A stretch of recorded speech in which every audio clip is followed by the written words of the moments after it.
Elias had never meant to send that message. He had been sitting at the small table in his dim kitchen, a bowl of untouched soup cooling in front of him while his son Leo slept on the couch under a thin blanket. The boy had cried himself to sleep again, asking when Mama was coming back. Elias had no answer for him. Grief had a way of filling every corner of a home, and loneliness often spoke louder than reason. He had typed the words because they were the only ones he could manage. "I miss you." Then he had meant to delete them, maybe save them for a night when he felt brave enough to send them to his late wife's old number just to feel less alone for a few seconds. But exhaustion played tricks on the mind. His thumb slipped. The message flew off. A moment later he saw the name above it. Ms. Rowan. His boss. He sat there frozen, staring at the phone like it had betrayed him.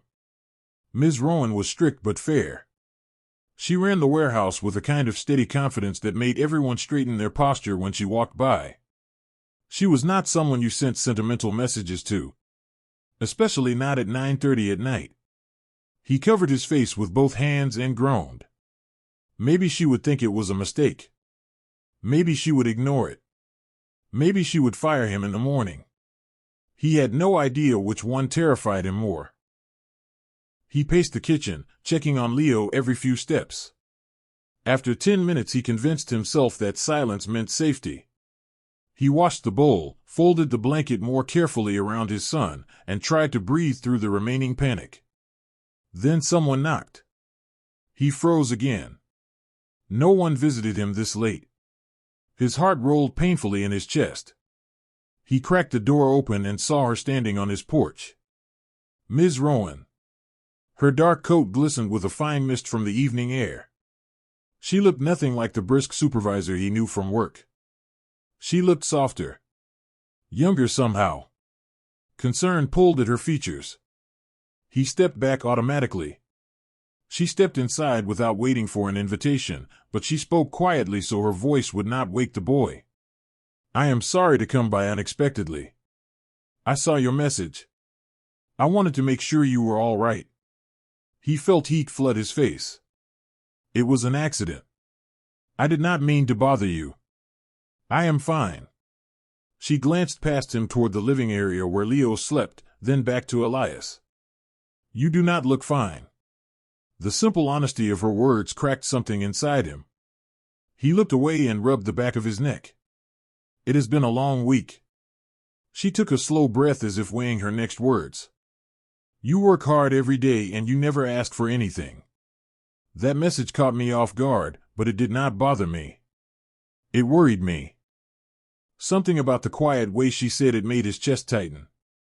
He had been holding everything inside for months. Ever since the accident. Ever since he had become both father and mother in a single afternoon. He had not had anyone to talk to. He barely slept.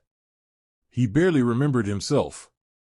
Leo stirred on the couch and let out a small whimper. Elias hurried to check on him. Ms. Rowan followed at a respectful distance. When Leo settled, she whispered, "He looks like you." Elias brushed the boy's hair from his forehead. "He misses her. He asks every night." Ms. Rowan's voice softened even more. "And you?" He did not answer. He did not need to. The house felt full of silence that understood. She walked to the kitchen and looked around. The space was tidy but sparse.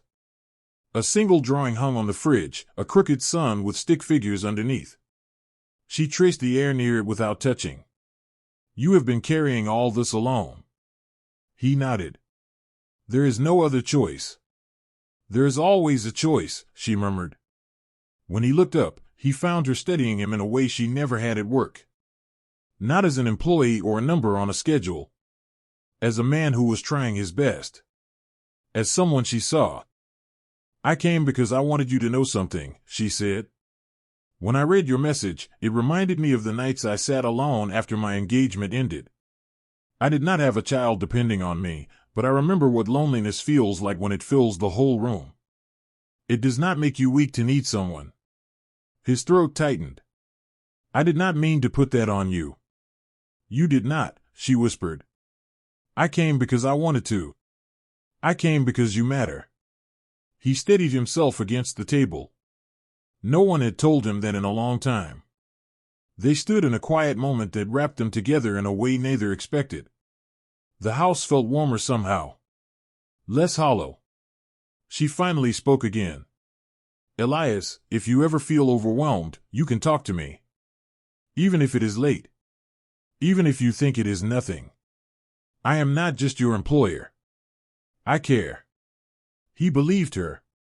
The night air through the open door felt gentler now. For once, he did not feel like he was failing. He felt seen. She moved a little closer and rested her hand lightly on his forearm. That message you sent. I know it was accidental. But I want to tell you something in return. Her voice dropped to a whisper, warm and steady. You are not alone. He closed his eyes for a moment, letting the words settle.